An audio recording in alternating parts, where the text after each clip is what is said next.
আলহামদুলিল্লাহ, আসসালাতু ওয়াসসালামু আলা রাসূলিল্লাহ ওয়া আলা আহলিহি ওয়া আসহাবিহি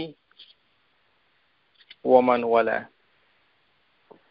আইয়ুহাল আখওয়াতি ইখওয়ানি, আসসালামু আলাইকুম ওয়া রাহমাতুল্লাহি ওয়া বারাকাতুহু। আল্লাহ সুবহানাহু ওয়া তাআলা তার সবচেয়ে উত্তম নাম, যিনি নিজেই সেটাকে পছন্দ করেন, সেটি হচ্ছে আল্লাহ। আর তারই খুব কাছাকাছি আরেকটি নাম হচ্ছে আর রহমান। এই আর রহমান থেকে আল্লাহ সুবহানাহু ওয়া তাআলা আমাদের কাছে যে করুণা দয়া আমাদের উপরে করেন, আমাদের গুনাহ মাফ করেন, এর মাধ্যমে তিনি আর রহিম হিসাবে পরিচিতি লাভ করেন। এবং আর রহিম হচ্ছে আল্লাহর অন্য আরেকটি নাম। রহম করা, রহম চাওয়া, এই যে বিষয়, এই বিষয়টি স্বয়ং আল্লাহ সুবহানাহু ওয়া তাআলা যখন আদম আলাইহিস সালামকে সৃষ্টি করেছেন, তখন প্রথম কথাটি আল্লাহ সুবহানাহু ওয়া তাআলা আদমকে যে শুনিয়েছিলেন, সেটি হচ্ছে যে আমি তোমাকে রহম করি। সুবহানাল্লাহ। আপনারা হয়তো অনেকেই বিষয়টি খেয়াল করেননি, লক্ষ্য করেননি। মানব জাতির শুরুতে এই যে প্রথম আদি পিতা আদম আলাইহিস সালাতু ওয়াস সালাম, তার সাথে আল্লাহ সুবহানাহু ওয়া তাআলা যখন প্রথম কথা বলেন, প্রথম কথাটাই ছিল যে আমি তোমাকে রহম করছি। এই কথাটাই তিনি বলেছিলেন সুবহানাহু ওয়া তাআলা। সুতরাং রহম চাওয়া যেমন আল্লাহ সুবহানাহু ওয়া তাআলার একটি দয়া, তেমনি আমাদের জন্য রহমত কামনা করা, রহম চাওয়া একটি ইবাদত। এই কারণে আমরা আজকে দেখব হাদিসের আলোকে, প্রথমে আমরা হাদিসের আলোকে বিভিন্ন ইবাদত সমূহে, যে আসল ইবাদত সমূহে যখন আমরা দেখব, লক্ষ্য করব যে এখানে হাদিসের আলোকে কিভাবে রহম চাইতে হবে। আমরা কোরআনুল আযীমের আয়াতগুলোর মাধ্যমে শিখেছি যে আল্লাহ সুবহানাহু ওয়া তাআলা কিভাবে তার রহমতকে ছড়িয়ে দিয়েছেন। এখন আসুন হাদিসের আলোকে আমরা সেটা দেখি। আশা করি বিইজনিল্লাহি তাআলা এই হাদিসের আলোকে রাহিম, এটির দুটো ক্লাস হবে। আজকে তার প্রথমটি চলছে বিইজনিল্লাহি তাআলা। قال رسول الله صلى الله عليه وسلم: لما خلق الله آدم ونفخ في روحي عطش آدم। আল্লাহ সুবহানাহু ওয়া তাআলা যখন প্রথম আদমকে তিনি সৃষ্টি করলেন, এই বিষয়ে অনেক হাদিস রয়েছে। আমরা সে বিস্তারিত হাদিসের ভিতরে যাব না, শুধু আমরা একটা কথাই বলতে চাই যে আল্লাহ সুবহানাহু ওয়া তাআলা কোন কোন রিওয়ায়াতে এসেছে যে বিয়াদিহি, তিনি নিজের হাতে আদম আলাইহিস সালাতু ওয়াস সালামকে সৃষ্টি করেছেন। এবং আল্লাহ সুবহানাহু ওয়া তাআলা নিজেই আদম আলাইহিস সালামের ভিতরে তিনি রূহ দিয়েছেন। ওয়া নাফাখা ফিহি রূহ, হাদিসের ভিতরে এসেছে যখন রূহ আদমের মাথা পর্যন্ত পৌঁছল, আতাশা আদমু, আদম আলাইহিস সালাম হাঁচি দিলেন। অনেকগুলো হাদিস রয়েছে। তিরমিজির হাদিস হচ্ছে হাদিস নাম্বার 3368। আতাশা আদম, আদম আলাইহিস সালাম হাঁচি দিলেন। فقال آدم الحمد لله فحمد الله بإذنه। আল্লাহ সুবহানাহু ওয়া তাআলার অনুমতি ক্রমে আদম আলাইহিস সালাম হাঁচি দেওয়ার পরেই আল্লাহর প্রশংসা করলেন, বললেন আলহামদুলিল্লাহ। فقال ربه, আদম আলাইহিস সালামের রব তখন আদম আলাইহিস সালামকে জবাব দিচ্ছে রাহিমাকাল্লাহু ইয়া আদম। এটি হচ্ছে আল্লাহ প্রথম কথা আদমের সাথে, রাহিমাকাল্লাহু ইয়া আদম, হে আদম তোমার উপরে আমার রহমত। সুবহানাল্লাহ, আল্লাহ সুবহানাহু ওয়া তাআলা প্রথম কথাটাই বলেছেন আদমের সাথে, রাহিমাকাল্লাহু ইয়া আদম। আল্লাহ সুবহানাহু ওয়া তাআলা তারপর আদম আলাইহিস সালামকে বললেন ইযহাব ইলাল উলাইকাল মালাইকা, যে ওই যে ফেরেশতারা বসে আছে তুমি সেখানে যাও। ওয়া ইলাল মালা মিনহুম জুলুসুন, তারা মানে ওখানে বসেছিল। ফকাল, তখন আদম আলাইহিস সালাম তাদের কাছে গিয়ে বলল আসসালামু আলাইকুম।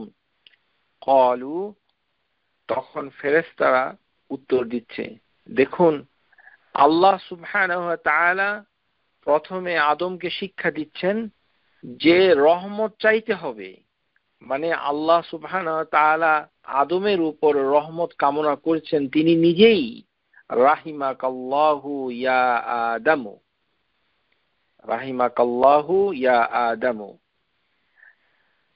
আদম আলাইহিস সালামকে যখন বলা হলো যে ফেরেশতাদের কাছে যাও, তখন সে ফেরেশতাদের কাছে গিয়ে আবার সালাম পেশ করলো, বলল আসসালামু আলাইকুম, এতটুকু। কিন্তু ফেরেশতারা তার জবাবে আদম আলাইহিস সালামকে তার উত্তর দিলেন ওয়া আলাইকুমুস সালামু ওয়া রাহমাতুল্লাহ। এই যে ফেরেশতারা তাকে জবাব দিল, সেখানে সালামের বিনিময়ে সালাম দেওয়া হলো এবং আদমের জন্য রহমত কামনা করা হলো। সুবহানাল্লাহ। তাহলে আমরা দেখতে পাচ্ছি যে রহমত কামনা করাটাকে আদম আলাইহিস সালামকে বারবার শিক্ষা দেওয়া হয়েছে। প্রথমে আল্লাহ নিজেই শিক্ষা দিয়েছেন আদমকে। প্রথম যে শিক্ষাটা আল্লাহ সুবহানাহু ওয়া তাআলা আদমকে দিয়েছেন সেই কথাটাই হচ্ছিল রাহিমাকাল্লাহু ইয়া আদম। যেমন নবী সাল্লাল্লাহু আলাইহি সাল্লাম যখন নবুয়ত প্রাপ্ত হলেন তখন প্রথম আদেশ ছিল ইকরা, এটি পাঠ করো। আর এখানে দেখা যাচ্ছে যে আল্লাহ সুবহানাহু ওয়া তাআলা তিনি নিজেই সুবহানাহ আদমকে বলছেন রাহিমাকাল্লাহু আদামু ইয়া আদামু, এবং ফেরেশতারা সালামের জবাবে তার আবারও রহমত কামনা করলেন। সুম্মা রাজা ইলা রাব্বিহি, তখন তিনি তার রবের দিকে আবার ফিরে গেলেন। ফাকাল ইন্না হাযিহি তাহিয়াতুক ওয়া তাহিয়াতু বানিক বাইনাহুম, যে এই যে সালাম এটি হচ্ছে তোমাদের জন্য তাহিয়াত, মানে অভিবাদন মূলক, এবং আল্লাহ সুবহানাহু ওয়া তাআলা সেটা তোমার জন্য দিয়েছেন। তাহলে মানব জাতির শুরুতেই রহম কামনা করাটা একটি বিরাট বিষয় হয়ে দাঁড়িয়েছে। আর তারই ধারাবাহিকতায় আমরা আজকে দেখব যে এই যে রহমত কিভাবে কামনা করতে হয় সেটা আমরা হাদিসের আলোকে আস্তে আস্তে শিখব।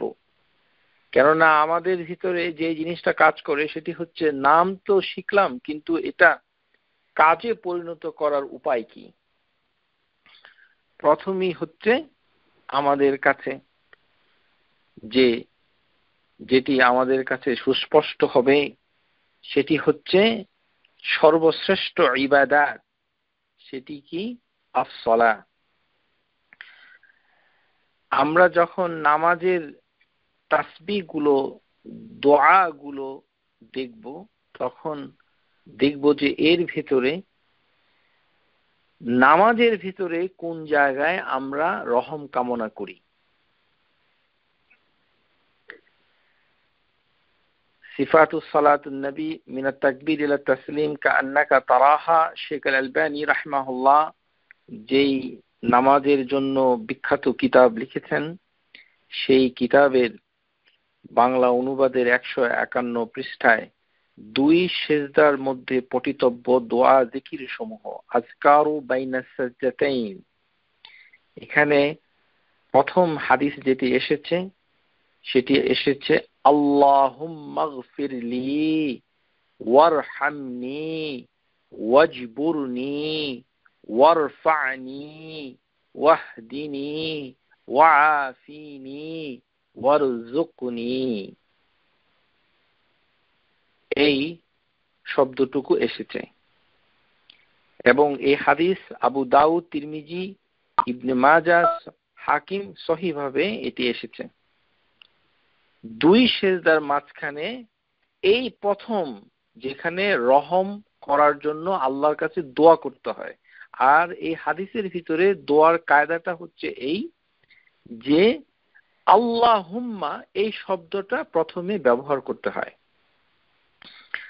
যদিও আমি এই রহিম বক্তৃতার প্রথম দিকে বলেছিলাম যে ইয়া রহমান ইরহামনি এই কথাটা, কিন্তু ইয়া রহমান ইরহামনি এভাবে কোনো হাদিসে আসে নাই। হাদিসে যেটা এসেছে সেটাকে অনুসরণ করলে এটার ভিতরে বরকত বেশি হবে, এটি ইবাদতটা বেশি সহিহ হবে। সেই কারণে আমরা এখান থেকে শিখতে পারছি যে ইরহামনি এই কথাটা বলতে হলে প্রথমে আল্লাহুম্মা এই কথাটা বলা উচিত, যেটা আমরা নামাজের ভিতরে বলছি। এখন লক্ষ্য করুন যে এখানে প্রথমে ইগফিরলি এই কথাটা বলতে হবে, তারপরে ওয়ারহামনি। প্রথমে ওয়ারহামনি বলা যাবে না, যেহেতু এখানে 1 2 3 4 5 6 7 7টি জিনিস চাইতে হয়। আমরা 2 সেজদার মাঝখানে 7টি জিনিস যে চাওয়ার যে প্রথম দোয়াটা আছে, সেই দোয়াটা যেন আমরা মুখস্থ করি, কেননা এই দোয়ার ভিতরেই রহমত চাওয়ার কথাটাই আছে। এটি নামাজের জন্য একান্তভাবে খাস।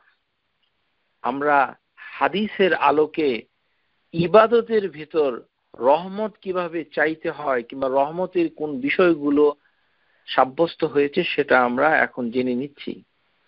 তাহলে আমরা জানছি যে 2 সেজদার মাঝখানে আমাদের জিকির করতে হয়, আল্লাহর কাছে চাইতে হয় দোয়া। এই কারণেই এটি একটি দোয়া, আবার অন্যদিকে এটি একটি জিকির। এর আরেকটি শব্দ এসেছে, সেটি হচ্ছে রাব্বিগফিরলি, এটাও বলা যায়। মানে রাব্বিগফিরলি এটা শুধুমাত্র শুধু ইগফিরলি বলার সময় বলতে হবে এমন কোনো কথা নেই, কেননা প্রথম হাদিসটাতে দুটো কথাই এসেছে। একটি হচ্ছে আল্লাহুম্মা গফিরলি ওয়ারহামনি ওয়াজবুরনি ওয়ারফা'নি ওয়াহদিনি ওয়াআফানি আফিনি ওয়ারযুকনি, এই বর্ণনায় রব ও এসেছে। আমরা ইচ্ছা করলে রাব্বিগফিরলি ওয়ারহামনি ওয়াজবুরনি মানে শুরুতে একবার রব্বি এই কথাটা বলতে হবে, অথবা আল্লাহুম্মা। তাহলে আমরা জানতে পারলাম আসলে ইয়া রহমান ইরহামনি এইভাবে বলার থেকে আল্লাহুম্মা ইরহামনি বলা উত্তম, কেননা এটি নবী সাল্লাল্লাহু আলাইহি ওয়াসাল্লাম নামাজের ভিতরে সাহাবীদেরকে শিক্ষা দিয়েছেন।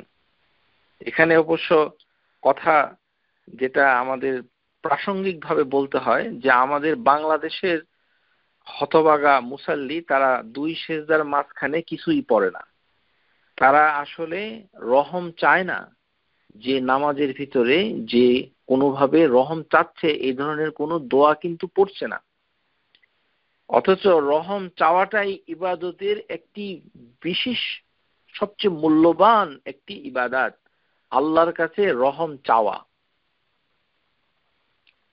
এই কারণেই যতবার নামাজ পড়বেন এই দোয়াটা বলাটাই সবচেয়ে বেশি উত্তম। কেননা এখানে মানে ক্ষমা চাওয়ার পরপরই রহম চাওয়ার কথা বলা হয়েছে। আল্লাহ তুমি আমাকে ক্ষমা করো। আর ক্ষমা করে আমরা সবাই জানি যে আল্লাহু গাফুরুন রাহিমুন, প্রথমে তিনি গাফুর, তিনি ক্ষমা করেন, ক্ষমা করার পর গুনাহ মাফ হয়ে গেলে সেই ব্যক্তির উপরে তিনি রহম করেন। ওয়ার হামনি ওয়াজবুরনি, তিনি ক্ষতিটাকে পূরণ করে দেন। ওয়ারফানি, তিনি মর্যাদা বৃদ্ধি করেন। ওয়াহদিনি, তিনি হিদায়েত দান করেন। ওয়াআফিনি, তিনি নিরাপত্তা দান করেন। ওয়ারজুকনি, তিনি জীবিকা দান করেন। আমাদের দেশে এই দোয়াটা পড়া হচ্ছে সুন্নাহ, কিন্তু দোয়াটা অত্যন্ত গুরুত্বপূর্ণ। কেননা আপনি যদি নামাজের সহি বই পড়েন তাহলে দেখবেন যে আর কোথাও রহমত কামনা করার সরাসরি কোনো ভালো দোয়া নাই এটি ছাড়া। সুতরাং প্রিয় শ্রোতা যারা শুনছেন, রহিম কে আমল করতে গেলে, রহমত চাইতে গেলে আপনাকে এই দোয়াটা মুখস্থ করা চাই। আর হতভাগা মানুষের মতো দোয়া না পড়ে এক সেজদা দিয়ে না বসেই আরেকটি সেজদা যদি দিয়ে দেন তাহলে নামাজ নষ্ট হয়ে যাওয়ার সম্ভাবনা রয়েছে। কেননা যে দুই সেজদার মাঝখানে আপনাকে স্থির হওয়াটাকে উজুব বলা হয়েছে। উজুব আতমাইনিনা বাইনা সাজদাতাইন, কানা রাসূলুল্লাহ সাল্লাল্লাহু আলাইহি ওয়াসাল্লাম ইউতমাইন্নু হাত্তা ইয়ারজি'u কুল্লু আযম ইলাল মাওদি'i, যে নবী সাল্লাল্লাহু আলাইহি ওয়াসাল্লাম যে তিনি দুই সেজদার মাঝখানে এমন ভাবে তমানিনা করতেন, স্থিরতা অবলম্বন করতেন। এই যে তমানিনা করা, যেন প্রত্যেকটা হাড্ডি তার নিজের জায়গায় ফিরে যায়। আর এটি যারা করবে না তাদের নামাজ হবে না। এই কথাটা আরেকটি হাদিসের ভিতরে এসেছে আবু দাউদে, লা তাতিম্মুস সালাতা আহাদাকুম হাত্তা ইয়াফআল যালিক, যে ব্যক্তি এই পর্যন্ত তমানিনা করবে না তার নামাজ হবে না। লা তাতিম্মুস সালাহ, এই কারণেই ইয়াকুলু শেখ আলবানী রাহিমাহুল্লাহ এই দুই সিজদার মাঝখানে স্থিরতা অবলম্বন করা রকন, তিনি রকন বলেছেন। কেননা হাদিসের ভিতরে এসে লা তাতিম্মুস সালাহ, এই কারণেই দুই সেজদার মাঝখানে বসা তো অনেক উত্তম, বেশি বসতে হবে। এমনও হতো যে নবী সাল্লাল্লাহু আলাইহি ওয়াসাল্লাম এমন ভাবে দুই সেজদার মাঝখানে বসে পড়তেন, সাহাবীরা মনে করত যে তিনি হয়তো আরেকটি সেজদা দিতে ভুলে গেছেন। আর হতভাগা আমাদের বাংলাদেশি দুই সেজদার মাঝখানে একটু বসলে শুধু সেজদা দেয়। হতভাগার কোনো সীমা নেই। এই ভুলের গন্তব্য কোথায় আমার জানা নেই। আমরা জাতি হিসাবে অত্যন্ত হতভাগ্য। সহিহ হাদিসের ভিতরে এসেছে কানা ইয়াত্তালিউহা হাত্তা তাকুনু কারিবান মিন সাজদাতিহি, তিনি রাসূলুল্লাহ সাল্লাল্লাহু আলাইহি ওয়াসাল্লাম দুই সেজদার মাঝখানে এমন ভাবে বসে যেতেন, দীর্ঘক্ষণ বসে যেতেন। ওয়া আহইয়ানান ইয়ামকিসু হাত্তা ইয়াকুলুল কাইল ক্বাদ নাসি, কোন লোক মনে করতো যে ইয়া আল্লাহ, যে নবী সাল্লাল্লাহু আলাইহি ওয়াসাল্লাম হয়তো আরেকটা সিজদা দিতে ভুলে গেছেন। তার মানে দুই সিজদার মাঝখানে স্থির হয়ে বসে আল্লাহর রাসূল বারবার পড়ছে আল্লাহুম্মা গফিরলি ওয়ারহামনি ওয়াজবুরনি ওয়ারফানি ওয়াহদিনি ওয়াআফিনি ওয়ারজুকনি। এই সাতটি শব্দ 7 বার পড়লেন, এইভাবে 3 বার পড়বেন, তাহলে দেখবেন যে অনেক সময় লেগে যাবে, আর আপনি বাংলাদেশি মসজিদে আর নামাজই পড়তে পারবেন না। কারণ হতভাগা বাংলাদেশি ওখানে আসলে বসে না। আর সমালোচনা করার মানে প্রয়োজন মনে করছি না। যার বাংলাদেশি মসজিদের যদি কোনো ক্ষেত্রে আপনি যদি বলতে চান যে তাদের নামাজটা নষ্ট হয়ে যাওয়ার সম্ভাবনা আছে, ঠিক এই জায়গাতেই নষ্ট হয়ে যেতে পারে, অন্য কোনো জায়গায় নয়। আমিন জোরে বলা, রফল ইয়াদাইন করা, এগুলিতে নামাজ নষ্ট হয় না। নামাজ নষ্ট হয়ে যাবে যদি রোকন বাদ পড়ে যায়। আর রোকন হচ্ছে 2 সেজদার মাঝখানে প্রত্যেকটি হাড্ডি নিজ নিজ স্থানে ফিরে যেতে হবে। লা তাতিম্মু সলাতা আহাদুকুম হাত্তা ইয়াফআল যালিক। রোজার মাসের তারাবির নামাজের সময় বাংলাদেশি মসজিদগুলোতে যেভাবে সিজদা দেওয়া হয়, যদি নামাজ ইমামের না হয় তাহলে ওই মসজিদে আপনি নামাজ পড়ার কোনো অর্থ হয় না। কারণ ইমামের নামাজ না হলে সর্বনাশ হয়ে যাবে মামুমদের, কেননা সে দ্রুত সিজদা দিচ্ছে, বসছে না সেখানে। সুতরাং সাবধান হয়ে যান প্রিয় শ্রোতা যারা শুনছেন। এই যে দোয়াটা, এখন এই দোয়াটা নবী সাল্লাল্লাহু আলাইহি সাল্লাম এত পছন্দ করতেন যে এটাকে তিনি সব সময় নামাজের ভিতরে তো পড়তেনই, এমনকি তিনি মৃত্যুর সময়ও এইভাবেই দোয়া করেছিলেন।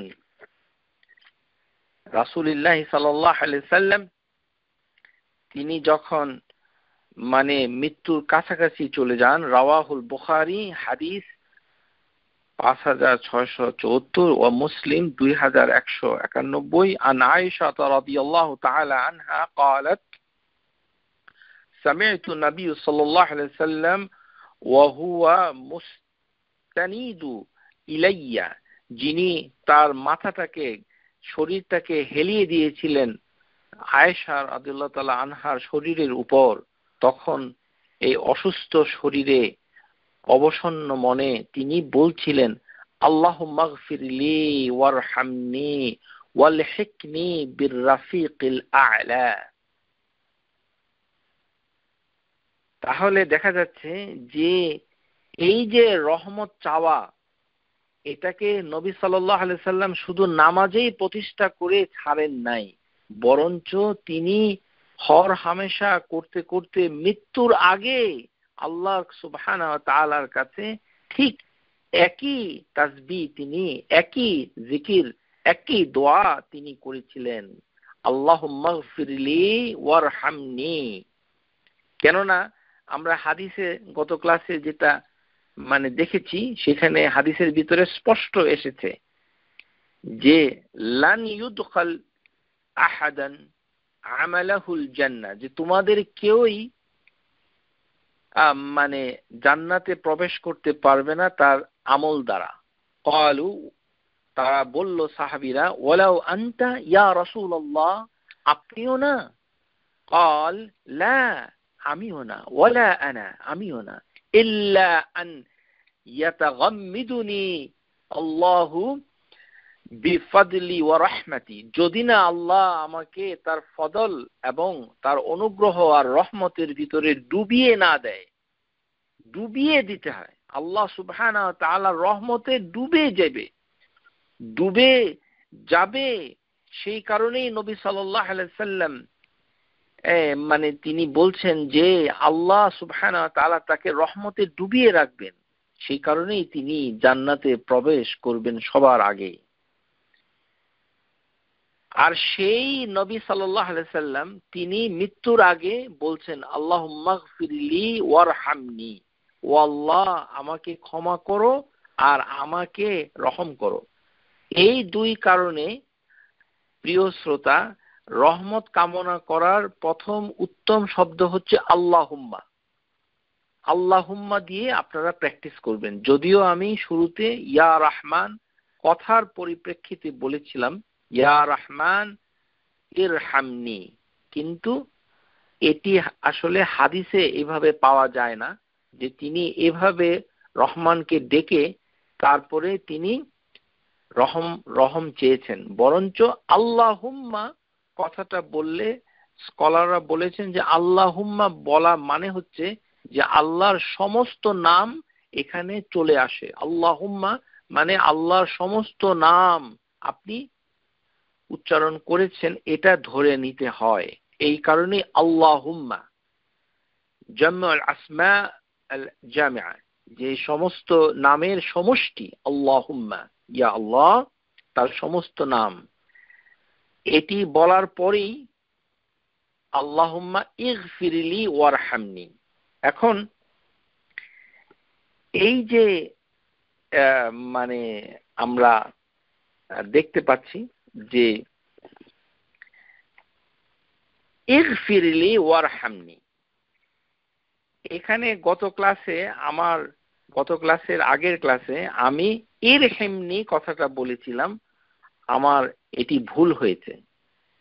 কথা বলার সময় যখন আমি অনেক কথা বলে ফেলি তখন মানে আমার অজান্তেই অনেক ভুল হয়ে যায়। যেমন ইরহিমনি, আমাদের একজন শ্রোতা বোন, তিনি অত্যন্ত জ্ঞানী, আল্লাহ তার উপরে রহম করুন, রাহিমাকিল্লাহ, আল্লাহ সুবহানাহু ওয়া তাআলা তার উপরে খাস রহমত দান করুন, তার মানে ইলম জ্ঞান আল্লাহ বাড়িয়ে দিক, তার ঘর এবং তার পিতামাতাকে পরকালে সম্মানিত করুন।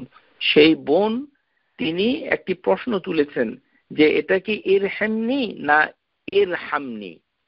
এই প্রশ্নটা আমার কাছে এসেছে, আমি সেটাকে তদন্ত করে দেখেছি যে ইরহিমনি বলাটা ভুল, ইরহামনি বলতে হবে, ইরহিমনি হবে না। কেন হবে না সেটা আমি এখন আপনাদেরকে ব্যাখ্যা করে দেখিয়ে দিচ্ছি। একটু গ্রামারের আলোচনা হবে, আপনারা ধৈর্য ধরবেন, কেননা কোনো স্টুডেন্ট তারা গ্রামারের ব্যাপারে খুব উৎসাহী এবং গ্রামার জানলে এই সমস্যাটার সমাধান করা যাবে ইনশাআল্লাহ। আশা করি ধৈর্য ধরবেন। আমরা জানি যে এই যে 3 হরফের যে ভার্ব, এটাকে বলা হয় ফি'লু সুলাসি। এর ভিতরে আপনাদেরকে বলছি 3টি শব্দ আপনারা চয়েস করেন। একটি হচ্ছে গাফারা, এটি একটা গ্রুপ, আরেকটা হচ্ছে রাহিমা, এটি আরেকটা গ্রুপ, নাসারা আরেকটা গ্রুপ। এই তিনটাই দোয়ার ভিতরে আমরা ব্যবহার করি। তো গাফারা থেকে হচ্ছে ইয়াগফিরু, আর রাহিমা থেকে হচ্ছে ইয়ারহামু। এখানে রুল হচ্ছে কাসরু ফাতহা, ইয়ারহামু মানে হায়ের উপরেই ফাতহা থাকবে যখন এটা মুদারে হবে। আর ইয়াগফিরু এখানে ফায়ের যে ফাতহাটা এটা কাসরা হয়ে যাবে, ফাতহু কাসরি। আর নাসারা এটা হবে ইয়ানসুরু, এখন এখানে ফাতহাটা হয়ে যাবে দম্মা, মানে ফাতহা দম্মা, ফাতহু কাসরিন, কাসরু ফাতহা, এই 3টি রুল। এখন ইয়াগফিরু, ইয়ানসুরু, ইয়ারহামু, এই কথা 3টাকে যদি আপনি ফি'ল আমর মুফাররিদ করতে চান, মানে আমর করতে চান, তাহলে ফি'ল আমর মাবনা আলা সুকুন এই হুকুমে এটা যাবে। তখন ইয়াটা বাদ গিয়ে এর সামনে একটা আলিফ আসবে। আপনারা কোরআনে লক্ষ্য করে দেখবেন, কোরআন শরীফে অথবা দোয়ার বইতে দেখবেন যে একটা আলিফ আছে ওয়াও এর পর, ওয়াওটা হচ্ছে আতফ। ওই যে আলিফ, এই আলিফটার মাথায় কিছু নাই, খালি। আমাদের দেশে বলে খালি আলিফ, এটা খালি আলিফ না, এটাকে বলা হয় হামজা। এই যে হামজা, এর একটি নাম হচ্ছে হামজাতুল ওয়াসাল, মানে এই হামজাটা উচ্চারণ হয় না, আগের শব্দটাকে এখানে যোগ করে দেয়। যেমন ওয়ার হামনি, ওয়াওটা এসে রায়ের সাথে মিশে গেছে, আলিফটা উচ্চারণ হচ্ছে না। এই যে হামজাতু ওয়াসাল, মানে এই হামজাতু ওয়াসাল দুটো হারাকাত নিতে পারবে, এটি হচ্ছে গ্রামার। 2টি হারাকাত, কখনোই ফাতহা নিবে না। এই ক্ষেত্রে ইয়ারহামু এবং ইয়াগফিরু এই ক্ষেত্রে নিবে হচ্ছে কাসরা, মানে ইরহামনি হবে, আর ইগফিরলি হবে, ইগফিরলি।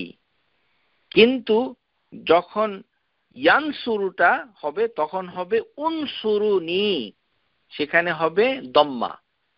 তার মানে যেই বার্বটুকু দম্মা হয়ে যাচ্ছে তার হামজাতুল ওয়াসালের উপরে হারাকা হবে কি? দম্মা, উনসুরুনি। আর ইরহামনি, এখানে কাসরা, ইগফিরলি। এই কারণেই ইরহিমনি কথাটা সঠিক নয়, গ্রামারের দৃষ্টিতে এটি ভুল। এখন শ্রোতাদেরকে আমি যেটা বলতে চাই সেটি হচ্ছে যে আপনারা লক্ষ্য করুন যে এখানে গাফারাকে যখন আপনি বলছেন তখন এখানে লি আসছে, গাফারা লি, গাফার নি হয় না কেন?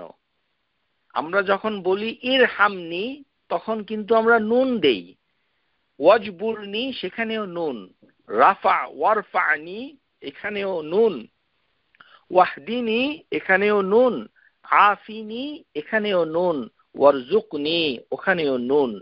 কিন্তু আমরা যদি বলি আল্লাহ মাগফিরনি সেখানে নুন হয় না কেন? এটা একটু শুনে নিন। এই যে নুন, এই নুনটা মানে সব গ্রামাটিক্যাল ওয়েতে যদি দুটো অর্থ হচ্ছে, একটি হচ্ছে আমর, মানে আপনি বলছেন ইরহাম, মানে তুমি আমার উপর রহম করো, ইরহাম, এটি হচ্ছে মুখাতাব, মানে সেকেন্ড পারসনকে চাচ্ছেন। আর মুতাকাল্লিম এর অংশটুকু হচ্ছে আমাকে করো, আমাকে হচ্ছে আনা। দমির নসব যখন হবে তখন এটি হবে ইয়া। এই কারণে এটা ইরহামিয়া এই জিনিসটা হয়ে যায়। যদি গ্রামার অনুযায়ী আমার উপরে হয়, মানে আমাকে রহম করো, ইরহিমিয়া এরকম হয়ে যাওয়ার সম্ভাবনা ছিল। এই যে তিনটি শব্দের শেষের যে হরফ, তিনটি হরফের সবার মিম আর রা, এই রা মিমের উচ্চারণটাকে প্রটেক্ট করার জন্য আমরা একটা নুন ব্যবহার করি যেন ওই শব্দটার হারাকাত চেঞ্জ না হয়। এই কারণেই এই শব্দগুলোতে যখন দমাইর নসব হয় তখন নুন ব্যবহার করতে হয়। নুন ব্যবহার না করলে শব্দটা বিকৃত হয়ে যেত, শেষের হরফটা উচ্চারণটা নষ্ট হয়ে যেত। এই নুনটা দেওয়ার ফলে শব্দটা ঠিক থাকছে। এই কারণে আমরা বলছি উনসুরনি, উবুদুনি, ওয়ারফানি, ওয়াহদিনি, ওয়াফিনি, ওয়ারজুকনি, ওয়ারহামনি। এখন এটাকে যদি আপনি আমর করেন ইরহামনি, উজবুরনি, ইরফাইনি, ইহদিনি, এইভাবে এটি হবে। এই যে নুন, এই নুনটাকে বলা হয় আল নুনুল বিকায়া, প্রোটেকশনের জন্য নুন, সংরক্ষণের নুন। অনেক ধরনের নুন আছে, এই নুনটার নাম হচ্ছে আর নুনুন বিকায়া। আর যে নুনের পরে যে ইয়াটা এসেছে সেটি হচ্ছে আল ইয়াউ মাফউল বিহি, এটি হচ্ছে ডাইরেক্ট অবজেক্ট, আপনাকে বলে দিচ্ছে। কিন্তু লক্ষ্য করুন প্রিয় শ্রোতা, যে গাফারা এই কথাটা বলার সময় আমরা যদি বলি ইগফির মানে আমাকে ক্ষমা করো, তখন আমরা যদি ইগফিরনি বলি এটা গ্রামার অনুযায়ী হয়তো শুদ্ধ হয়ে যেতে পারে, কিন্তু আল্লাহ সুবহানাহু ওয়া তাআলা কোরআনুল আযীমের ভিতরে সেটা আমাদেরকে শিক্ষা দেন নাই। যেহেতু ওহীর মাধ্যমে গাফারা শব্দটা, ক্ষমা শব্দটার সাথে লাম এসেছে, এই কারণেই আমরা আরবি ভাষাতে কোরআনের ধারা অনুযায়ী কখনোই গাফারা শব্দের পরে আমরা নুন বসাতে পারি না। এই লামকে বলা হয় লামুল ইখতিসাস। এই লামটা আসলে জারুর মাজরুর হুকুমের আওতাধীন এসে এখানে লাম হয়েছে। এর অর্থ হচ্ছে লামুল ইখতিসাস, যে এই যে ক্ষমা মানে খাস ভাবে আমাকে করো, মানে আল্লাহ সুবহানাহু ওয়া তাআলার কাছে যখন আমরা বলি আলহামদুলিল্লাহি, যে সমস্ত প্রশংসা, এই যে প্রথমে লিল্লাহি, আল্লাহর নামের আগে একটি লাম রয়েছে, ওই লাম হচ্ছে লামুল ইখতিসাস, যে সব প্রশংসা আল্লাহর জন্যই, আল্লাহ এটার একমাত্র দাবিদার অথবা মানে ডিজার্ভ করে। লামুল ইখতিসাস এটাকে বলা হয়। যেমন লিল্লাহি কুল, আল্লাহ বলছেন সুবহানাহু ওয়া তাআলা কুরআনুল আযীমের ভিতরে, কুল লিল্লাহি শাফাআতু জামিআ, সমস্ত শাফা আল্লাহর জন্যই, আল্লাহ এটার মালিক, আল্লাহর জন্য, আল্লাহ এটা মানে করবেন।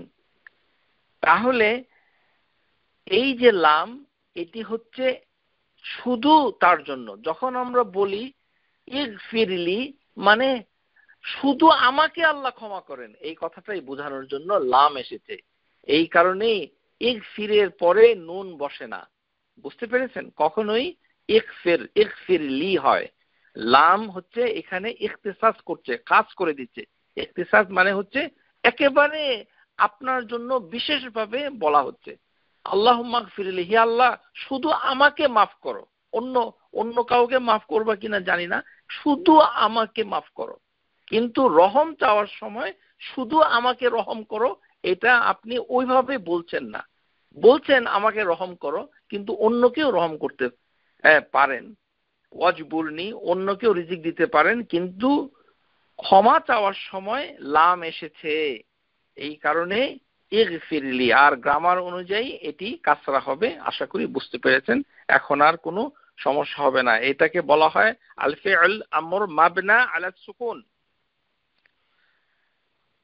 এখন আমরা দেখতে পাচ্ছি যে এই যে মৃত্যুর সময় আল্লাহুম্মা গফিরলি ওয়ারহামনি ওয়ালহিকনি বিররাফিকিল আ'লা, যে রাসূলুল্লাহ সাল্লাল্লাহু আলাইহি সাল্লাম বলছেন যে আমাকে পৌঁছে দাও রাফিকুল আ'লা, যে রাফিক যিনি আ'লা সবচেয়ে উপরে আছেন তার কাছে পৌঁছে দাও। এখন এখান থেকে স্কলাররা যেটা বলতে চাচ্ছেন সেটি হচ্ছে যে আল্লাহ সুবহানাহু ওয়া তাআলার কাছাকাছি যারা চলে যান তারা হচ্ছে মুরসালিন, নবিয়্যিন, সিদ্দিকিন ও শুহাদা ও সালেহিন। এই কথাটা আল্লাহ সুবহানাহু ওয়া তাআলা কোরআনুল আযীমের ভিতরে তিনি বলেছেন যে এই কারণেই আন আয়েশা রাদিয়াল্লাহু তাআলা আনহা قالت كنت اسمع انه لن يموت নবী হাত্তা ইউখাইয়িরা বাইনা দুনিয়া ওয়াল আখিরা, যে নবী সাল্লাল্লাহু আলাইহি সাল্লাম কোন নবী মৃত্যুবরণ করে না যখন তাকে একটা চয়েস দেওয়া হয় দুনিয়া আখিরাতে। তখন নবী সাল্লাল্লাহু আলাইহি সাল্লাম তিনি চেয়েছিলেন যে তিনি আল্লাহর কাছে যেতে চান, এটাই তিনি বলেছেন। ফাসামি'তু নবী সাল্লাল্লাহু আলাইহি সাল্লাম ফি মারাদাহি আল্লাযী মাতা ফিহি মারাদাতিল মাউত, এটাকে বলা হয় যে অসুখে মৃত্যুবরণ করে সেই অসুখের সময় তিনি এই কথাটা বলেছিলেন। কেননা কোরআনুল আযীমের ভিতরে এসেছে ওয়াহুব্বাতুন ইয়াকুল মা'আল্লাযীনা আন'আমাল্লাহু আলাইহিম মিনান নাবিয়্যিনা ওয়াস-সিদ্দিকিনা ওয়াশ-শুহাদা'i ওয়াস-সালিহিনা ওয়া হাসুনা উলাইকা রাফিকা। কোরআনের আয়াতের আলোকে নবী সাল্লাল্লাহু আলাইহি ওয়াসাল্লাম ওই দোয়াটা করেছেন। স্কলাররা বলছেন যে এখনো কোনো লোক যদি চায় এরকম দোয়া করতে পারে, এতে কোনো সমস্যা নাই, মানে আমরা ইচ্ছা করলে এই দোয়া করতে পারি। কিন্তু মানে একটা কথাই স্কলাররা বলছেন যে মৃত্যুর আগেই মৃত্যু কামনা করা ঠিক নয়, এটি হাদিসে নিষেধ আছে। এই কারণেই আপনি ওইভাবে দোয়া করতে পারেন না। সুতরাং আপনি লা ইলাহা ইল্লাল্লাহ বলতে থাকবেন, এটাই হচ্ছে আপনার জন্য সবচেয়ে উত্তম। তবে মাঝে মাঝে আল্লাহুম্মা গফিরলি ওয়ারহামনি এই কথা বলা উত্তম। শুধু এটাই খেয়াল রাখতে হবে যেন মৃত ব্যক্তি যেন নিজের মৃত্যুটাকে মানে না চায়। কেননা হাদিসের ভিতরে এসেছে রাসূলুল্লাহ সাল্লাল্লাহু আলাইহি ওয়াসাল্লাম قال لا يتمنى احدكم الموت ওয়ালা ইয়াদউ বিহি মিন ক্বাবলি আন ইয়াতিয়াহু, যে তোমরা কেউ মৃত্যুকে কামনা করো না, কোন মৃত্যু আসার আগেই যেন আমরা মৃত্যুকে না চাই, এটা খেয়াল রাখতে হবে। কেননা এই এই এই এই এই দোয়াটাকে প্র্যাকটিস করতে গেলে স্কলাররা বলছে এটাকে সতর্ক করে দিচ্ছেন। সুতরাং আমরা নামাজের ভিতরে যে আমরা দেখি নামাজের সাথে জড়িত অনেক বিষয়ে আপনার এই রহম চলে এসেছে। আমরা একে একে সমস্ত হাদিসগুলো যখন আলোচনা করব তখন আমাদের সাথে পরিষ্কার হয়ে যাবে যে এই রহম কিভাবে চাইতে হয়। এই প্রসঙ্গে গত ক্লাসে একটি কথা আমি বলতে ভুলে গেছিলাম, সেটি কোরআনুল আজিমের ভিতরে এসেছে। সেটি হচ্ছে যে সূরা নমল আয়াত নাম্বার 19, এই আয়াতে আল্লাহ সুবহানাহু ওয়া তাআলার কাছে রহমত চেয়েছিলেন সুলাইমান আলাইহিস সালাম। এই আয়াতে রয়েছে যে সুলাইমান আলাইহিস সালাম কিভাবে আল্লাহর কাছে রহমত চেয়েছিলেন। এই রহমত চাওয়াটাকে আল্লাহ সুবহানাহু ওয়া তাআলা এত পছন্দ করেছিলেন যে তিনি কোরআনুল আজিমের ভিতরে সেটি উল্লেখ করেছেন। আমাদের বর্তমান গত শতাব্দীর সবচেয়ে বড় মুহাদ্দিস শেখ আল আলবানী রাহিমাহুল্লাহ তাআলা তিনি মৃত্যুর আগে যে ওসিয়া লিখেছিলেন সেই ওসিয়ার ভিতরে তিনি এই একটি আয়াতই তিনি উল্লেখ করেছিলেন। এই কারণেই আমি পাঠকদের সাথে সেটি শেয়ার করতে চাচ্ছি। এটি হচ্ছে স্কলার যারা যারা তখন ওসিয়া করেন, তখন আমাদের মতো কে কত টাকা পাবে এই ধরনের ওসিয়া তারা ওইভাবে করেন না। দু ধরনের ওসিয়া তারা করেন। একটি হচ্ছে তারা উম্মতের জন্য একটি সাধারণ নসিহা করেন, এটাই ওসিয়ার ভিতরে থাকে, যে যা থেকে আমরা তাদের কাছ থেকে কিছু শিখতে পারি। আরেকটি হয়তো অংশ থাকে সেটা আমাদের কাছে আসেনি, তবে 2 পৃষ্ঠার একটি ওসিয়া শেখ আলবানী রাহিমাহুল্লাহ তাআলা তার মৃত্যুর পর আমরা পেয়েছি। সেখানে তিনি একটি আয়াতই উল্লেখ করেছেন। আপনারাও যদি চান তাহলে ওই আয়াতটুকুকে আপনাদের যখন ওসিয়া মানে উইল যখন আপনারা লিখবেন তখন আপনারাও ওই ভার্সটা সূরা নমল ভার্স নাম্বার 19 সেটা আপনারাও উল্লেখ করতে পারেন। সেই ভার্সের ভিতরে বলা হচ্ছে অকাল আল্লাহ সুবহানাহু ওয়া তাআলার কাছে সুলাইমান আলাইহিস সালাম বলছেন, রব্বি আউজি'নি আন আশকুরা নি'মাতিকা আল্লাতী আন'আমতা আলাইয়া ওয়া আলা ওয়ালিদাইয়া وأن أعمل صالحا ترضاه وأدخلني برحمتك في عبادك الصالحين। হে আল্লাহ, রব্বি আউজি'নি, আমাকে এমন একটা ক্ষমতা দাও, এবিলিটি দাও, আন আশকুরা, আমি যেন তোমার শুকর আদায় করতে পারি, নিয়ামাতিকা, যে নিয়ামত আমাকে দান করেছো, আল্লাতী আন'আমতা আলাইয়া, আমি নিজেই এই নিয়ামতের উপরে ছিলাম, ওয়া আলা ওয়ালিদাইয়া, আমার পিতামাতা ছিল, ওয়া আন আমালা সালিহান, এবং আমি আমলে সালেহ করতে চাই, তারদাহু, যেটা আপনাকে সন্তুষ্ট করবে, ওয়া আদখিলনি, আমাকে প্রবেশ করান, বিরহমাতিকা, রহমতের ভিতরে, ফি ইবাদিকা সালিহিন, সালিহিন বান্দাদের ভিতরে আমাকে অন্তর্ভুক্ত করে দেন। এই আয়াতটুকু আপনারা দেখে নিতে পারেন। অত্যন্ত সুন্দর একটা আয়াত, যেটি মৃত্যুর আগে শেখ আলবানী রাহিমাহুল্লাহ তিনি এই একটা আয়াতই ব্যবহার করেছিলেন, যেখানে সুলাইমান আলাইহিস সালাম রহমত কামনা করেছিলেন নিজের জন্য, পরিবারের জন্য, ওয়া আলাইয়া ওয়া আলা ওয়ালিদাইয়া, এবং পিতা মাতার জন্য। আপনারাও সেটা দেখে নেবেন, সেখানে রহমতের কথাটা আছে, ওয়াদখিলনি বিরাহমাতিকা। এই আয়াতের আগে প্রাসঙ্গিক ক্রমে, যেহেতু এটা মেয়েদের একটি বিশেষ মাহফিল, তাই আমি লোভ সামলাতে পারছি না, এই সূরা নমলের 18 নম্বর আয়াতে যে কাহিনীটা আছে আপনারা সবাই জানেন, যে একটা পিঁপড়া যখন সুলাইমান আলাইহিস সালাম মানে তার সৈন্য দল নিয়ে চলছিল, তখন একটা পিঁপড়ে বলছিল যে হে পিঁপড়া সমাজ, তোমরা তাড়াতাড়ি তোমাদের বাসায় গর্তে প্রবেশ করো, কেননা সুলাইমান অথবা তার সৈন্যরা তোমাদেরকে পিষে ফেলতে পারে, তারা হয়তো টেরও পাবে না। ক্বালাত নামলাতুন ইয়া আইয়ুহাল নামলু উদখুলু মাসাকিনাকুম লা ইয়াহতিমান্নাকুম সুলাইমানু ওয়া জুনুদুহু ওয়া হুয়া লা ইয়াশউরুন। তখন সুলাইমান ওই পিঁপড়ার কথাটা তিনি শুনে কি করেছিলেন? ফাতাবাসসামা, তিনি মুস্কি হেসেছিলেন। দাহিকান, তিনি হেসেছিলেন, মুস্কি হেসেছিলেন, তারপরে হেসেছিলেন মিন কাউলিহা, তার কথা শুনে। প্রিয় শ্রোতা, লক্ষ্য করুন যে ওই যে ক্বালাত নামলা, কোন ধরনের পিঁপড়া? গ্রামার অনুযায়ী নামলা হচ্ছে নাকিরা, মানে যে কোনো পিঁপড়া, আর সে পিঁপড়াটা ছিল মহিলা পিঁপড়া। সুবহানাল্লাহ। আল্লাহ সুবহানাহু ওয়া তাআলা মানে কোরআনুল আজিমের ভিতরে ইঙ্গিত দিচ্ছেন যে যে কোনো একটা নগণ্য মহিলা পিঁপড়া, মানে স্ত্রী পিঁপড়া, সে তার কত জ্ঞান রাখে, সে একটি মানে আহ্বান জানাচ্ছে যে হে পিঁপড়া সকল, তোমরা গর্তে প্রবেশ করো। এই যে বুদ্ধিমত্তা সেই মহিলা পিঁপড়া, সে যে কোনো মহিলা হতে পারে।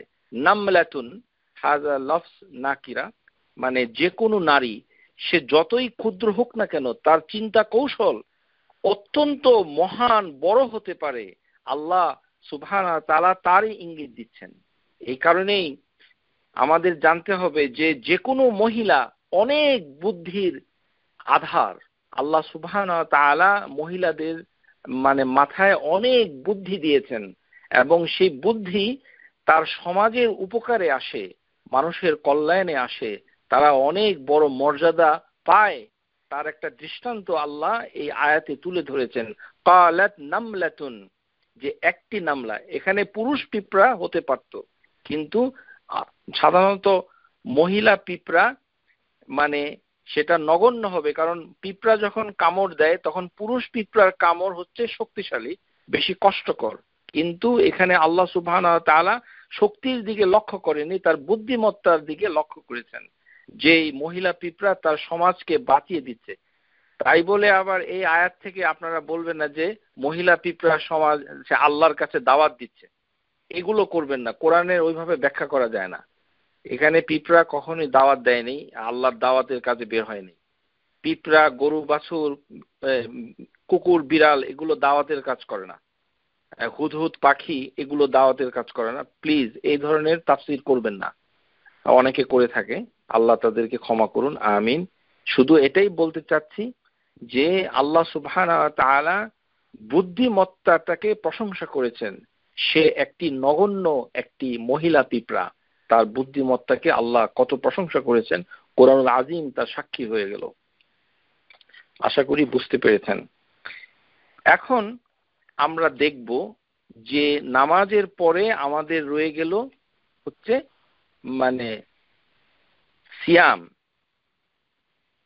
এই যে আমাদের সিয়াম, আমরা এখানে যেটা পাই সেটি হচ্ছে যে রহিমের সাথে, রহমতের সাথে রোজার সম্পর্কটা কি। রহিমের সাথে রোজার সম্পর্ক হলো, প্রথমেই আমরা যেই হাদিসটা আলোচনা করব, যেটা আমাদের সর্বনাশ করে থাকে, সেটি হচ্ছে সালমান আল ফারসি রাদিয়াল্লাহু তাআলা আনহুর হাদিস। এই হাদিসটা মুনকার। এই হাদিসের ভিতরে বলা হচ্ছে যে রোজাকে 3 ভাগে ভাগ করা হয়েছে। এক ভাগ হচ্ছে রহমতের, আরেক ভাগ হচ্ছে মাগফিরাতের, আরেক ভাগ হচ্ছে দোজখ থেকে নাজাত পাওয়ার জন্য। এই হাদিসটা হচ্ছে দুর্বল, একেতে দুর্বল, আরেক হচ্ছে সহিহ হাদিস বিরোধী। যখন কোনো হাদিস তার সনদ দুর্বল থাকে, তারপর এর খবর মানে সহিহ হাদিসের ঠিক উল্টা হয় তখন হাদিস হয়ে যায় মুনকার, অত্যন্ত জঘন্য হাদিস। মুনকারের বাংলা হবে জঘন্য, মুনকার, অত্যন্ত অনিষ্টকর এই হাদিস। এই হাদিস দিয়ে রোজাকে 3 ভাগে ভাগ করে প্রথম ভাগে রহমত দেওয়া হয়েছে, অথচ রোজার পুরোটাই হচ্ছে রহমা। রোজা আসছে, সুতরাং রহমত রোজার সাথে কিভাবে ওতপ্রোতভাবে জড়িত সেটা আমরা হাদিসের আলোকে দেখি নেই। এই হাদিসের ভিতরে অনেক কথা আছে, সেই কথাগুলো মানে আরো জঘন্য। তার একটা কথা হচ্ছে যে মান তুকাররিবু ফিহি বিখিসলাতিন মিনাল খাইর কানা কামান আদ্দা ফারিদাতুন ফি মা সিওয়াউন। যে এই রোজার মাসে একটা নফল আদায় করবে, ছোট্ট একটা ভালো কাজ করবে, সে যেন অন্য সময়ে ফরজ কাজের মতো আদায় করলো। এটা কোনো দলিল নেই, এই ধরনের কথা বলা যাবে না, নিষেধ। বরঞ্চ মানে অত্যন্ত গুনাহ হয়ে যেতে পারে এই ধরনের কথা বললে। ওয়ামান আদ্দা ফিহি ফারিদাতান, যেই ব্যক্তি এই রোজার মাসে একটি ফরজ করবে, আদায় করবে, কানা কামান আদ্দা সাবিঈনা ফারিদাতান ফিমা সিয়াউন, 70টা ফরজের সমান সওয়াব পাবে। এই কথা বলা যাবে না, এই হাদিসটার ভিতরে এই জঘন্য কথাটা আছে। একটা ফরজ আদায় করা মানে মানে মানে একটা নামাজ পড়া, জোহরের নামাজ পড়া, সেটা 70টা জোহরের নামাজ হবে না। আর সুবহানাল্লাহ বললে এটা ফরজ হয়ে যাবে না। নফল কখনো ফরজ হয় না, ফরজ কখনো নফল হয় না, কোনোটাই কোনোটার কে পাল্টানো যায় না। এই না রোজার মাস এসে এটা পাল্টাতে পারে না। সুতরাং এই হাদিস অত্যন্ত জঘন্য। আর এই হাদিসে বলা হচ্ছে ওহুয়া শাহরুন আউয়ালুহু রাহমা, এই মাসের প্রথম ভাগটা হচ্ছে রহমত। এই কথা ঠিক নয়, এই মাসের পুরোটাই হচ্ছে রহমত। আমি দলিল দিয়ে আপনাদেরকে দেখিয়ে দিচ্ছি। এই হাদিসের ভিতরে যে কথাটা আমাদের জানতে হবে, যে এই হাদিসটা ইবনে খুজাইমা তার কিতাব মানে উল্লেখ করেছেন। ইন্টারেস্টিং হচ্ছে এই যে ইবনে খুজাইমার এই বইটার নামই হচ্ছে সহিহা, মানে তার বইটার নামই হচ্ছে সহিহা। তার মানে এই না যে এই বই কিতাবের ভিতরে সমস্ত হাদিস সহি, কেননা ইবনে খুজাইমা নিজেই বলেছেন ইন সাহহাল খাবারু, যদি এই খবর এই হাদিসটা সহি হয়ে যায়, তিনি নিজেই সন্দেহ প্রকাশ করেছেন যে এটা সহি না। তারপরে এই হাদিস দুর্বল বলেছেন ইমাম আহমদ, ইবনে মাইন, ইমাম নাসাই এবং আরো মুহাদ্দিস, অধিকাংশ মুহাদ্দিস বলেছেন এই হাদিস দুর্বল। তারপরেও এটা জেনে যদি কোনো লোক বলতে চায় এই হাদিসটা সহিহ, তাহলে শেখ আলবানী বলছেন ফাহুয়া কাযাবা মাকশুব আলা ইবনে খুজাইমা, তাহলে ওই ব্যক্তি ইবনে খুজাইমার উপরে মিথ্যা বলার দায়ে অভিযুক্ত হবে, সে মিথ্যা কথা বলছে। কেননা যিনি এটা হাদিসে বলেছেন তিনি নিজেই বলেছেন এটা সহিহ না। وهذا يقول فيما إذا لم يخفو على الكلمات ابن خزيمة عقب الحديث। ইবনে খুজাইমা মানে নিজেই বলেছেন যদি হাদিসটা সহিহ হয়, তার কিতাবের ভিতরে এই কথাটা বলেছেন। এটা না জেনে যদি তারপরেও কোনো লোক বলে যে এটা সহিহ, তাহলে এটা মিথ্যা কথা হবে। কার উপরে? ইবনে খুজাইমার উপরে। একজন স্কলারের উপরে মিথ্যা কথা বলা অত্যন্ত জঘন্য। সুতরাং এটা এই হাদিসের মানে আলোকে মানে কোনো কিছুই নেওয়া যাবে না। বাংলাদেশি মসজিদগুলোতে মহামারী আকারে এই হাদিস বলা হয়। এই হাদিস, আল্লাহ আমাদেরকে এই দুর্বল হাদিসের হাত থেকে রক্ষা করুন, আমিন। এখন আসুন যে আমরা দেখি যে সহিহ হাদিসের আলোকে যেটা পাওয়া যায় সেটি হচ্ছে লিল্লাহি ইনদা কুল্লি ফিত্রি উতাকা, যে প্রত্যেকটা রোজায় যখন মানুষ ইফতার করে তখন আল্লাহ সুবহানাহু ওয়া তাআলা প্রত্যেক দিন রোজার ইফতারের সময় মানুষকে আগুন থেকে মুক্ত করেন। উতাকাউ মিনান নার মানে হচ্ছে আগুন থেকে, ইতকুম মিনান নার আগুন থেকে মুক্তি দান করেন। কুল্লি ফিত্রিন প্রত্যেক মানে ইফতারের সময়, লিল্লাহি ইনদা এটা হাদিস, এই হাদিস সহিহ তারগিব তারহিবের ভিতরে এসেছে, হাদিস নাম্বার 1442। এই হাদিস আলবানী রাহমাহুল্লাহ হাসান সহিহ। ইফতারের সময় আল্লাহ সুবহানাহু ওয়া তাআলা প্রত্যেক দিন মানুষকে দোজখ থেকে মুক্ত দেন। তাহলে আমরা একটা সহিহ হাদিস পেলাম যেখানে বলা হচ্ছে যে প্রত্যেক ইফতারের সময় আল্লাহ সুবহানাহু ওয়া তাআলা মানুষকে দোজখ থেকে মুক্তি দেন। তাহলে ওই হাদিস এমনি ভুল যে শেষ 10 দিন শুধু আল্লাহ মুক্তি দেন। সহিহ হাদিসের বিপরীতে ওই দুর্বল হাদিস তখন মুনকার হয়ে গেছে। আরেকটি হাদিস এসেছে, সেটিও সহিহ লিগাইরিহি, ইন্না লিল্লাহি তাবারাকা ওয়া তাআলা উতাকাউ ফি কুল্লি ইয়াউমিন লাইলা ইয়ানি ফি রমাদান ওয়া ইন্না লিকুল্লি মুসলিম ফি কুল্লি ইয়াউমিন ওয়া লাইলাতিন দাআওতান মুস্তাজাবান। যে আল্লাহ সুবহানাহু ওয়া তাআলা বলছেন যে রোজার মাসে প্রত্যেক দিনে এবং রাতে, কুল্লু ইয়াউম ওয়া লাইলা, শুধুমাত্র আপনার ইফতারের সময় মুক্তি দেন তা নয়, বরঞ্চ আরেকটি হাদিসে এসেছে যে দিনে রাতে সব সময় আল্লাহ সুবহানাহু ওয়া তাআলা মানুষকে সারা মাস, মানে কুল্লু ইয়াউমিন ওয়া লাইলাতিন, মানে এই ওতাকাউ মিনান নার, দুজক থেকে মুক্তি দিচ্ছেন। আর প্রত্যেক দিনে রাতে কুল্লু ইয়াউমিন ওয়া লাইলাতিন দাআওতান মুস্তাজাবান, মানে দোয়া কবুল হয় দিনে এবং রাতে। আমাদের ভিতরে একটা প্রবণতা হচ্ছে যে আমরা ওই ইফতারের সময় মানে আমরা দোয়া করার জন্য খুব উঠে পড়ে লেগে যাই। ওই হাদিসটা সহিহ নয় যে ইফতারের সময় লা ইয়ারুদ্দু, মানে যে হাদিসটা এসেছে সালাসাতুল লা তারুদ্দু দাউতুহুম আস-সাইমু হাত্তা ইয়াফতিরু, যে রোজা মানে রোজাদার যখন ইফতার করে তখন তার দোয়া বিফল যায় না। এই হাদিসটা সহিহ নয়, এটি দুর্বল। সহিহ হাদিসের ভিতরে এসেছে যে দিনে রাতে সর্বক্ষণিক আল্লাহ দোয়া কবুল করেন, সুবহানাল্লাহ।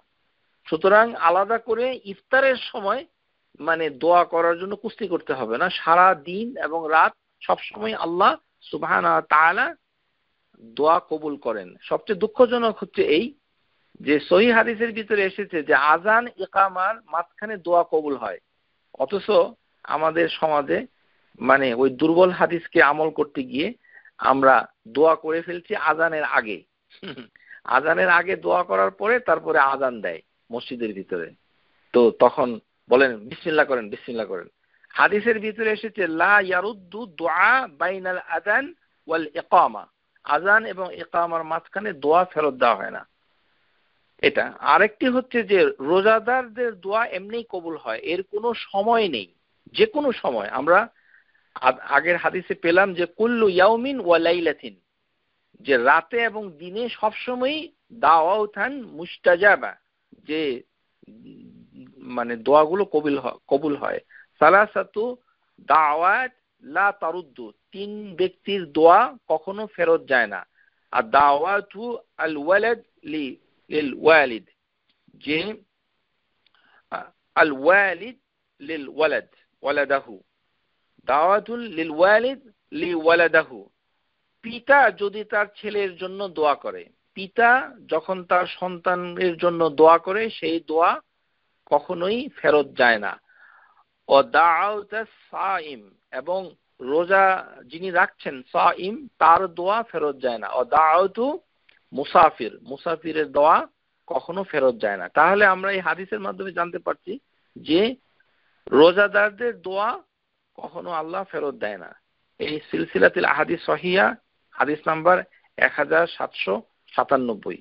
তার মানে ইফতারের সময় আলাদা করে কোনো খাস কোনো সময় নাই, সব সময় দোয়া করা যায়। সুতরাং ইফতার করার আগে বিসমিল্লাহ বলে ইফতার করতে হবে। ইফতারের আগে কোনো দোয়া নাই, ইফতার করার পরে হচ্ছে দোয়া। যাহাবাত যামাউ ওয়াবতাল্লাতিল উরুক, এই দোয়া হচ্ছে ইফতার করার পর, পানি খাওয়ার পরে, পান করার পরে, খাবার খাওয়ার পরে, এর আগে কিছুই নাই। আশা করি বুঝতে পেরেছেন। আর রহমত আল্লাহ সুবহানাহু ওয়া তাআলা সারা মাস ব্যাপী করতে থাকেন। রহমত শুধুমাত্র প্রথম 10 দিন নয়, কুল্লু রাইয়া, মানে সারা মাসই হচ্ছে রহমতের মাস। কারণ এটি হচ্ছে শাহরুন মুবারাকুন, এটি হচ্ছে একটি মানে রহমতের মাস, পুরোটাই হচ্ছে রহমত। সুতরাং 10 দিনের কোনো রহমত নাই। আশা করি রহমতের সাথে আপনারা মানে রোজার সম্পর্কটা দেখতে পেরেছেন, এতে আপনাদের একটি ধারণা হবে ইনশাআল্লাহ তাআলা। তারপরে নামাজের পরে এসেছে যাকাত। এখন যাকাত এর সাথে রহমের সম্পর্ক কি? আমরা যে সাদাকাতের হাদিসগুলো দেখি সেখানে যেমন একটা হাদিস এসেছে, মা তাসাদ্দাকা আহাদুন বিসাদাকাতিন মিনাত তাইয়্যিব ওয়ালা ইয়াকবালুল্লাহু ইল্লা তাইয়্যিব ইল্লা আখাযাহা আর-রাহমানু বিয়ামিনিহি। যে সাদাকা মানে সব ধরনের সাদাকা, এটি সাদাকা ফি সাবিলিল্লাহ অথবা যাকাত সবই এটার অন্তর্ভুক্ত হবে। এই যে সাদাকাত, এটি আল্লাহর জন্য দান করা অথবা যাকাত আদায় করা সবকিছু আমভাবে এখানে আসবে। এবং এখানে হাদিসের ভিতরে এসেছে ইল্লা আখাযাহা আর-রাহমানু বিয়ামিনি, আর রহমান তার ডান হাতে এটা গ্রহণ করেন। সুবহানাল্লাহ। আমরা যখন যাকাত আদায় করি অথবা দান করি, সমস্ত সাদাকাত আর রহমান তার ডান হাতে সেটা নিয়ে নেন। আল্লাহ সুবহানাহু ওয়া তাআলা অন্য কোনো ইবাদত এইভাবে তিনি গ্রহণ করেন না। সুবহানাল্লাহ, সুবহানাল্লাহ বিহামদিহি। আল্লাহ সুবহানাহু ওয়া তাআলা নিজে ডান হাতে নেন। আমরা সে আল্লাহর হাতকে দুনিয়াতে দেখতে পাই না, কিন্তু হাদিসের ভিতরে এসেছে ইল্লা আখাযাহার রহমানু বিয়ামিনি, আল্লাহ নিজে তার ডান হাতে সেই সাদাকাতকে গ্রহণ করেন। এই সাদাকাত সাধারণ দান খয়রাত হবে এবং যাকাত হিসাবে হবে। আর সাদাকাতুন সিররি তুতফি গাদাবা রব্বি, যে সাদাকা হচ্ছে আল্লাহর রাগকে নিভিয়ে দেয়। ওয়াসিলাতুর রাহিম তাজিদু ফিল উমরি, যে যারা আত্মীয়তার সম্পর্ককে রক্ষা করে তাদের বয়স বেড়ে যায়। ও ফাআলুল আমরু ইয়াকি মাসারিউ সু, যে ভালো কাজ, যেমন আপনারা আজকের অনুষ্ঠান শুনছেন, এটি আপনাদের একটা ভালো কাজ, আমল মারুফ। এই ধরনের ভালো কাজ করলে দৈনন্দিন জীবনে যে দুর্ঘটনা হয়, মাসারিউ সু মানে অ্যাক্সিডেন্ট, এই মানে টাকা পয়সা নষ্ট হওয়া, মানে কোনো ধরনের দুর্ঘটনায় পড়া, এই ধরনের ইভিল ফ্যাটালিটিস এটা থেকে বাঁচা যায়।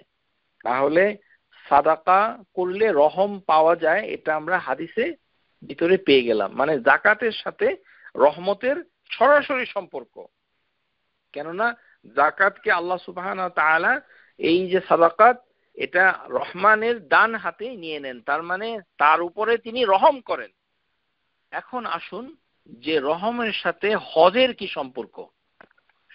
হজের সাথে রহমের সম্পর্ক হলো এই, যে যারা চুল কাটবে তাদেরকে আল্লাহ সুবহানাহু ওয়া তাআলা কি করবে, আর যারা চুল কামিয়ে ফেলবে, এই হুকুম শুধুমাত্র পুরুষের জন্য, কিন্তু মহিলাদের ক্ষেত্রে সবাই আল্লাহ সুবহানাহু ওয়া তাআলার বেশি রহমত পেয়ে যাবে।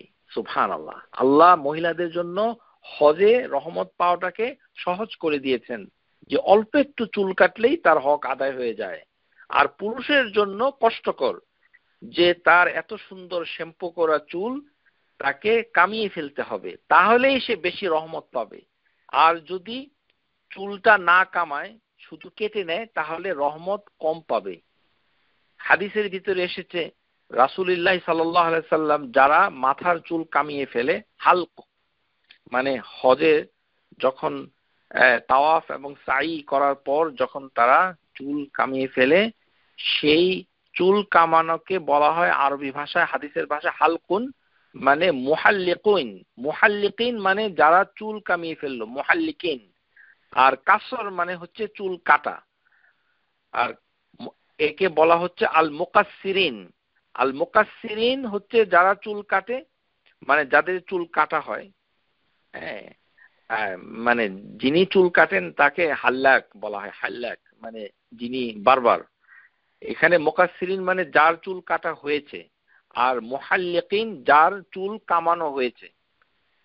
আন আবি ওমর রাদিয়াল্লাহু তাআলা আনহু قال ان رسول الله صلى الله عليه وسلم قال رحمه الله المحلقين, যে নবী সাল্লাল্লাহু আলাইহি ওয়াসাল্লাম বললেন, হে আল্লাহ তুমি রহম করো আল মুহাল্লিকিনের উপর। قال ওয়াল মুকাসসিরিন, সাহাবীরা বলল, ইয়া রাসূলুল্লাহ, যারা চুল কাটছে কিন্তু কামাচ্ছে না তাদের জন্য কি?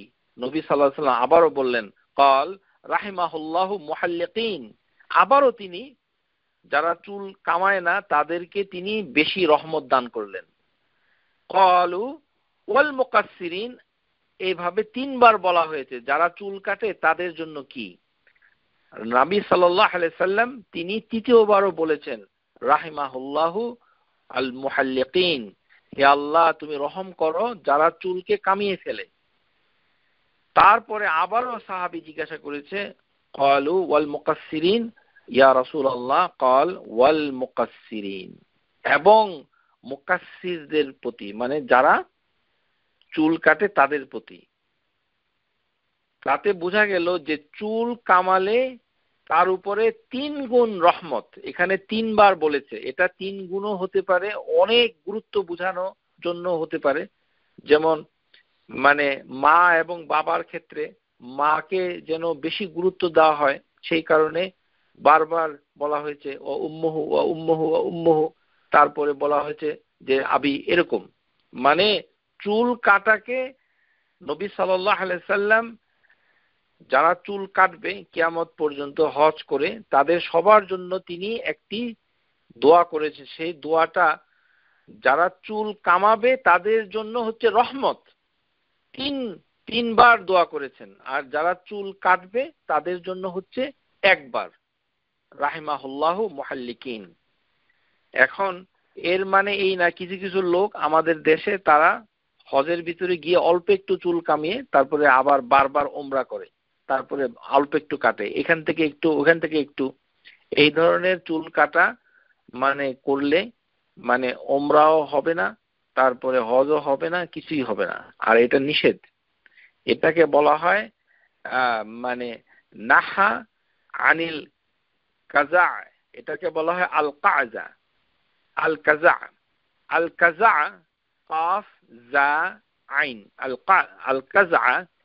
আল কাজা মানে হচ্ছে, ওমাল কাজউ, সাহাবীরা প্রশ্ন করেছে, ইউহলাকু বাদু রাস সাব্বি, যে মাথার কিছু অংশ কামাবে আর কিছু অংশ ইউতরাকু বাদুন, এবং কিছু অংশ তরক করবে। এই ধরনের চুল কাটলে এটা ইসলামে নিষেধ।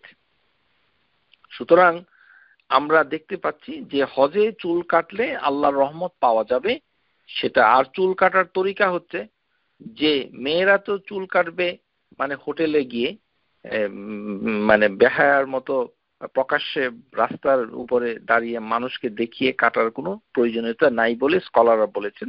তাদের প্রাইভেসি রক্ষা করে সেখানে অল্প একটু চুল কাটবে।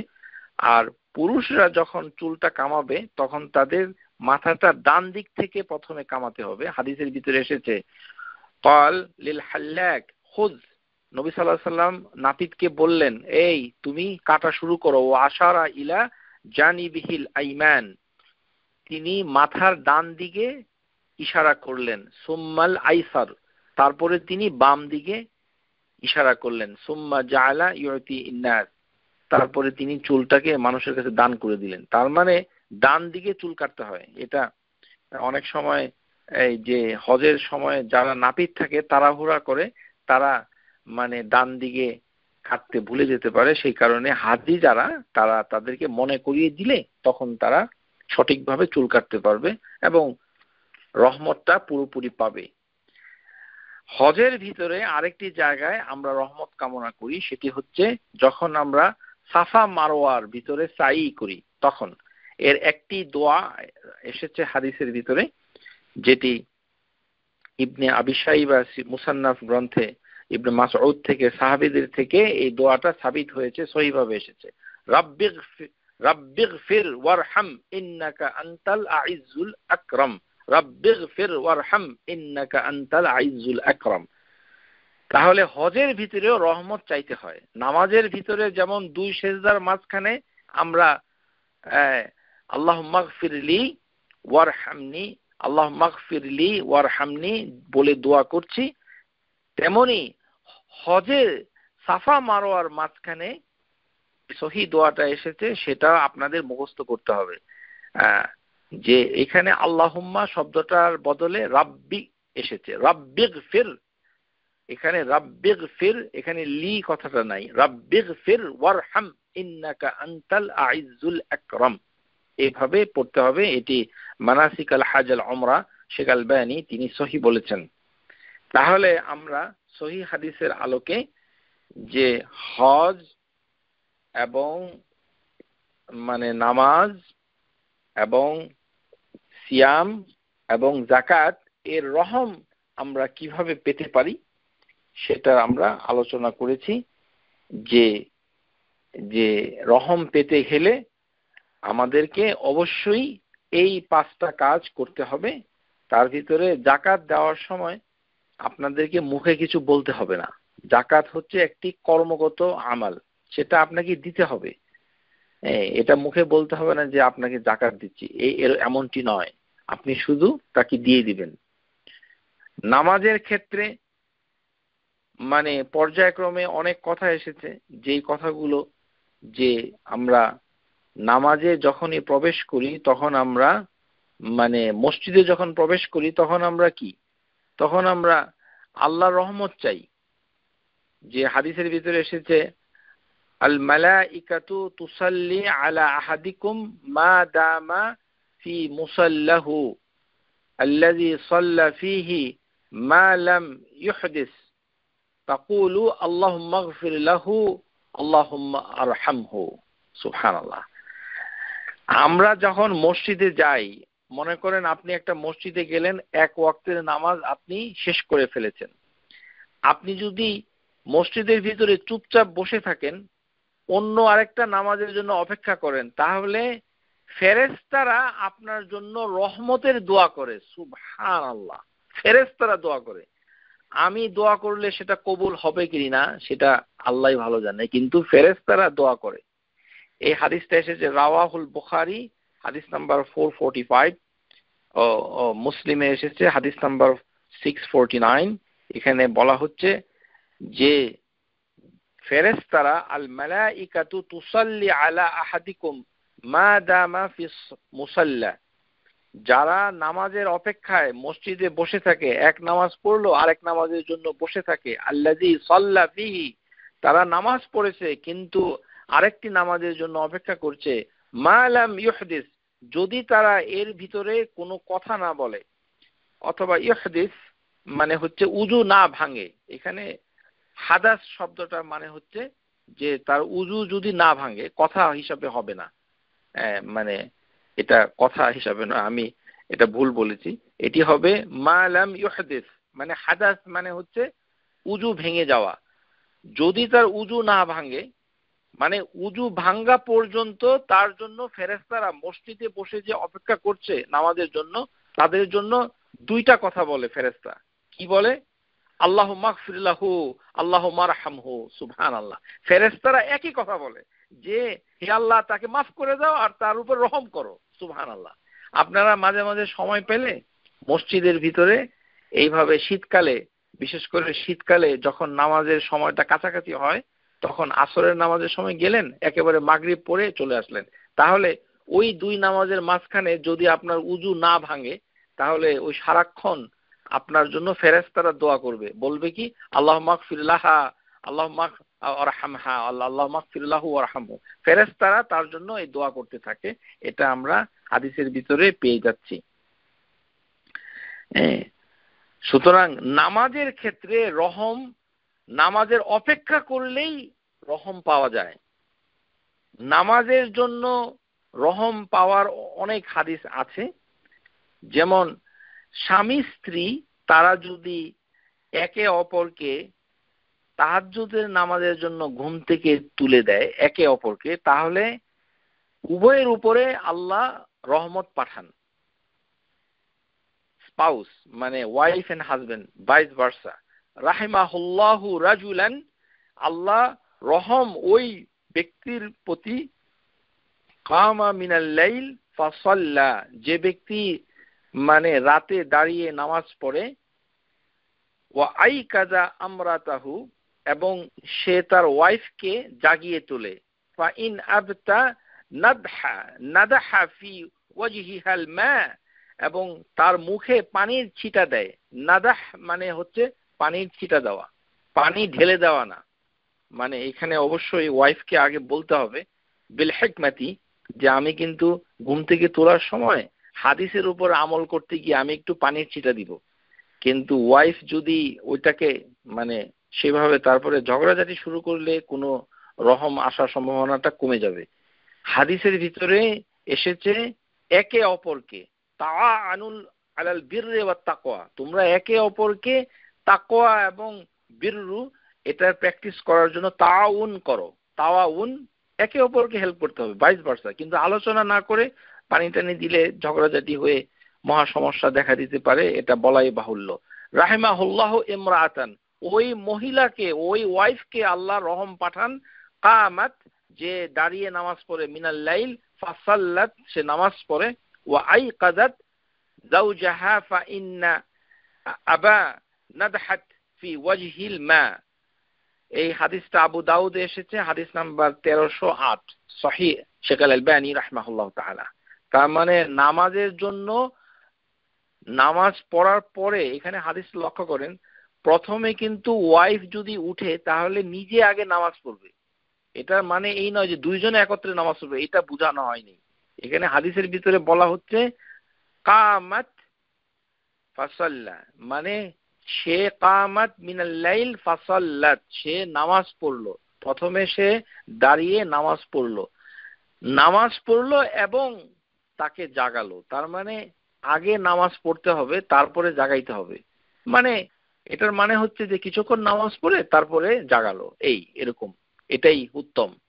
মানে হাদিসের ভিতরে প্রথমে জাগাতে বলে নাই যে আপনি ঘুম থেকে উঠে আপনার হাজবেন্ডকে জাগিয়ে দিবেন, অথবা হাজবেন্ড ঘুম থেকে উঠে ওয়াইফকে জাগিয়ে দিবেন, তারপরে দুইজনে একত্রে নামাজ পড়বেন।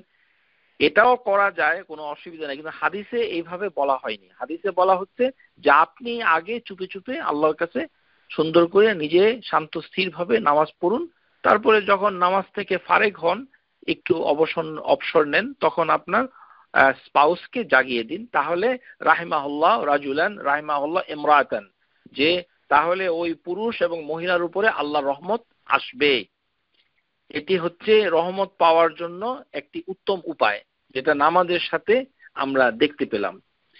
আমরা এই এই এই পর্যায়ে আমরা বিভিন্ন হাদিসের আলোকে, মানে গত ক্লাসে যেভাবে আমরা বলেছি যে রহমতকে কখনো কেটে দেওয়া যায় না।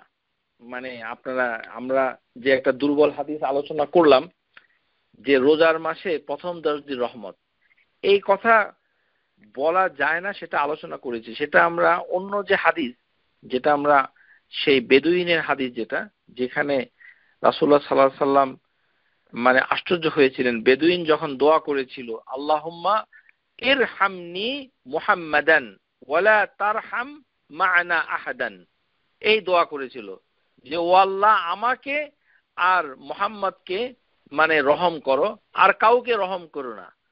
তখন নবী সাল্লাল্লাহু আলাইহি সাল্লাম বলেছিলেন লাকাদ তাহাজ্জারতা ওয়াসিআন, যে রহমত হচ্ছে আল ওয়াসিয়া, এটি হচ্ছে সবচেয়ে বেশি বিস্তৃত, সমস্ত সৃষ্টিকে ঘিরে রেখেছে।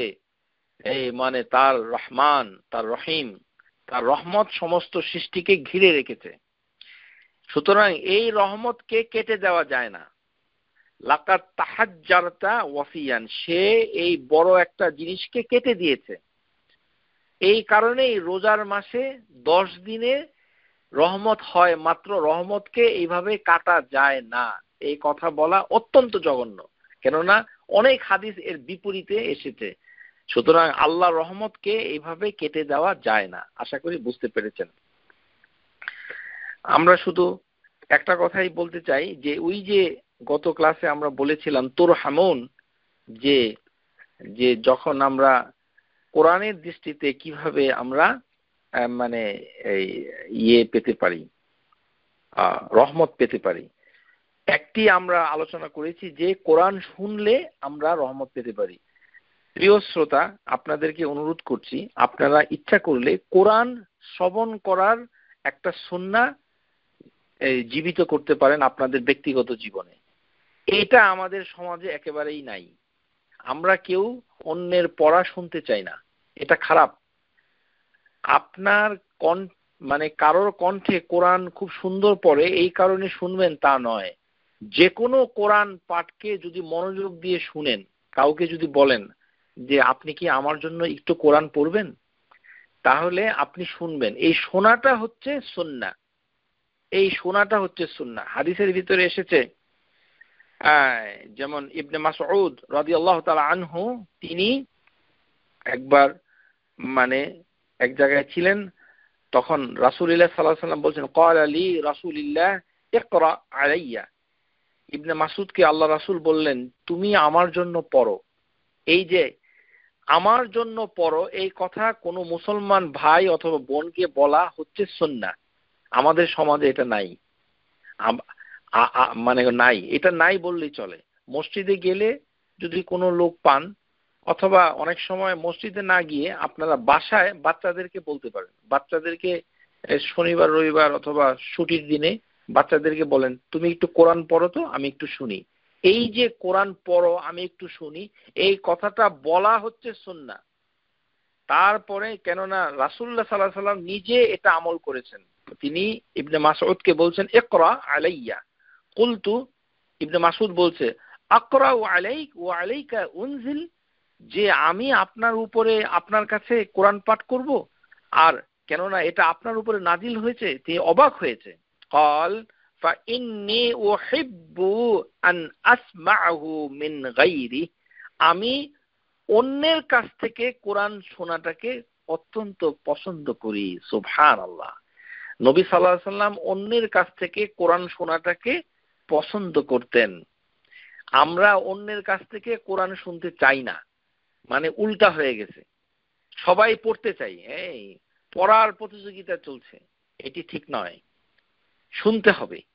শোনাটাকেও একটা সুন্নাহ, যেটা আপনি পরিশ্রম ছাড়াই আদায় করতে পারেন। আল্লাহ আপনাকে রহম পাঠাবে, তখন তুরহামুন, সেই তুরহামুনের উপরে আমল হয়ে যাবে। ফাকারাতু আলাই সূরাতুন নিসা, তখন ইবনে মাসউদ সূরা নিসা আয়াত তেলাওয়াত করা শুরু করলেন। হাত্তা বালাগতু, যখন তিনি একটা আয়াতে পৌঁছলেন, ফাকাইফা ইযা জিনা মিন কুল্লি উম্মাতিন বিশাহিদিন ওয়া জিনা বিকা আলা হাউলাই শাহিদা, যে এই আয়াত সূরা নিসা ৪১ নম্বর আয়াত পর্যন্ত যখন ইবনে মাসউদ তেলাওয়াত করে ফেললেন, তখন আল্লাহর রাসূল কাঁদতেছিলেন।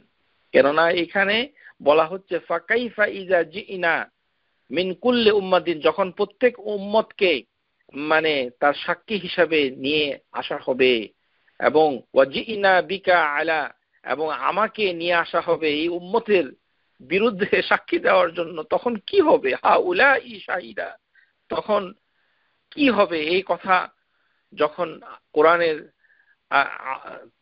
কারীমের এই তেলাওয়াত করছিলেন, এই আয়াতুল কারীমে নবী সাল্লাল্লাহু আলাইহি সাল্লাম বলে ফেললেন আমসিক। এতে বোঝা যাচ্ছে যে কোরআন অথবা অন্যান্য রিওয়ায়াতে এসেছে হাসবুক, এটি আমার জন্য যথেষ্ট। আমসিক, এখানেই বন্ধ করো। ফাইজা আইনু তাজরিফান, তা আইনাহু তাজরিফান, তার চোখ তখন অশ্রু জলে ছলছল করছিল, চোখে পানি এসেছে নবী সাল্লাল্লাহু আলাইহি ওয়াসাল্লামের এই আয়াতটা শুনে। সুতরাং এই হাদিসের ভিতরে প্রমাণ হচ্ছে যে কোরআন তেলাওয়াত করার পর সাদাকাল্লাহুল আযীম বলা যায় না। কেননা এখানে ইবনে মাসউদ সাদাকাল্লাহুল আযীম বলেন নাই, নবী সাল্লাল্লাহু আলাইহি ওয়াসাল্লাম বলেন নাই। সুতরাং এই ধরনের মানে আমল করাও ঠিক নয়, যেটা আমাদের সমাজে খুব আছে।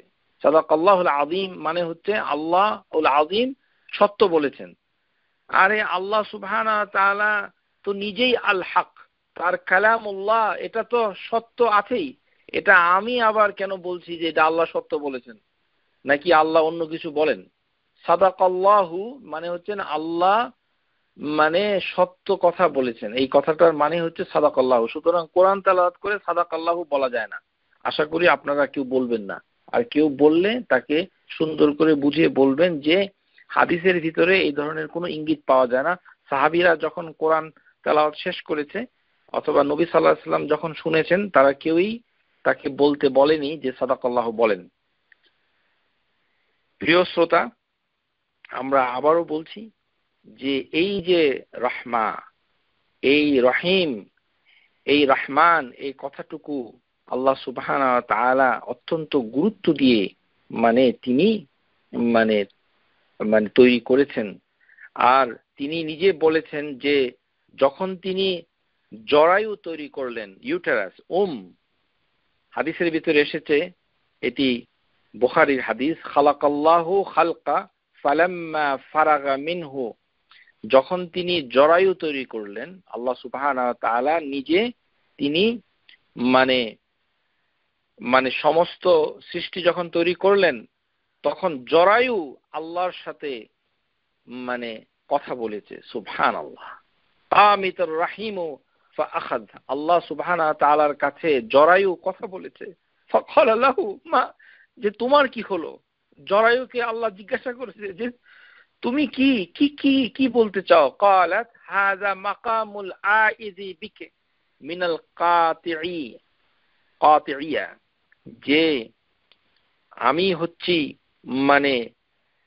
আমি আশ্রয় প্রার্থনা করি যে আমার থেকে বন্ধন ছিন্ন করবে। জরায়ু বলছে আল্লাহকে, হাযা মাকামু, এই হচ্ছে এমন একটি জায়গা যার থেকে কোনো মানুষ যদি কেটে যায় তাহলে তার কাছ থেকে আমি আশ্রয় প্রার্থনা করছি। আলা তারদাইনা আন আসিলা মান ওয়াসিলিক, যে ব্যক্তি আমার লিনিয়েজকে, আমার সম্পর্ককে রক্ষা করবে, জরায়ু সম্পর্ক আত্মীয়তার বন্ধন রক্ষা করবে, আমি তাকে তার জন্য সন্তুষ্ট হব। ওয়া কাতা ওয়া আকতা মান কাতাইক, যে এই জরায়ুর সম্পর্কে ছিন্ন করে দিবে আমি তাকে ছিন্ন করে দিব, অর্থাৎ রহমত থেকে বঞ্চিত করে দিব। ক্বালাত বালি ইয়া রব, তখন জরায়ু বলছে হে আমার রব। ক্বালা ফাযাক, এবং বলল এটাই তোমার জন্য। এই যে কথাগুলো এই হাদিসের ভিতরে বারবার এসেছে, তাতে বোঝা যাচ্ছে যে সৃষ্টির শুরুতেই আল্লাহ সুবহানাহু ওয়া তাআলা নিজেই তিনি যে নাম রহমান যেটি তিনি নিয়েছেন সেটি আসলে শুরুতেই এসেছে। সেই ব্যাপারে আমরা অনেক হাদিস আমরা আগেও বলেছি। ক্বালা আল্লাহু আযজা ওয়া জাল আনা রহমান ওয়া হিয়া রাহিম, যে আমি হচ্ছি রহমান, আমি রহম করি, আর এটা রেহেম থেকে, জরায়ু থেকে এসেছে। সাকাকতু লাহা মিন আসমা, আমি এই নামটা রেহেম থেকে নিয়েছি। মান ইউসাল্লিয়া আসলিহি, যে এটাকে রক্ষা করবে, তাকে আল্লাহ সুবহানাহু ওয়া তাআলা তাকে রক্ষা করবেন। ওয়ামান ইয়াকতাহা আকতাহু আবাদতুহু, এবং যে এটাকে ছিন্ন করবে আল্লাহ সুবহানাহু ওয়া তাআলা তাকে ছিন্ন করে দিবেন। সুতরাং আমরা আগামী ক্লাসে ইনশাআল্লাহ তাআলা বাকি হাদিসের আলোকে আমরা কিভাবে রহম পেতে পারি তার একটা বিস্তারিত আমরা আলোচনা ইনশাআল্লাহ তাআলা করব। এবং আমাদেরকে জানতে হবে যে বিভিন্নভাবে যে এই যে আমরা বিভিন্ন হাদিসের আলোকে আমরা যেভাবে দেখছি যে বিভিন্নভাবে আসলে রহম পাওয়া যায়, সেই রহমগুলো আমরা হাদিস থেকে খুঁজে খুঁজে বের করব যে কিভাবে কোন কাজটুকু করলে আমরা রহম পেতে পারি। যেমন হাদিসের ভিতরে এসেছে রাহিমাহুল্লাহ মান সাল্লা আরবা ক্বাবলা আল আসর, যে ব্যক্তি আসরের ফরজ নামাজের আগে 4 রাকাত সুন্নত নামাজ আদায় করে তার উপরে আল্লাহ রহম করুক। নবী সাল্লাল্লাহু আলাইহি ওয়াসাল্লাম সেরকম করে তিনি আমাদেরকে খবর দিয়েছেন। তাহলে আসরের ফরজ নামাজের আগে 4 রাকাত সুন্নত নামাজ যদি আমরা আদায় করতে পারি তাহলে আমরা রহমত পেয়ে যাই, কেননা সেটা রহমতের জন্য খাসভাবে আলাদাভাবে হাদিসের ভিতরে এসেছে। তো সুতরাং অন্যান্য হাদিসের আলোকে আমরা দেখব যে রহমত কিভাবে পাওয়া যায়। আপনাদের সবাইকে আগামী ক্লাসে রহিম সম্পর্কে হাদিসের আলোকে আলোচনা শোনার জন্য আমন্ত্রণ জানিয়ে আজকে এখানে আপনাদের কাছ থেকে বিদায় নিচ্ছি। ওয়া আখিরু দাওয়ানা আনিল হামদুলিল্লাহি রাব্বিল আলামিন। أقول قولي هذا أستغفر الله العظيم سبحانك اللهم وبحمدك أشهد أن لا إله إلا أنت أستغفرك وأتوب إليك. السلام عليكم ورحمة الله وبركاته. Subscribe to our YouTube channel, Know Tawhid First, and press the bell icon to get new video notifications.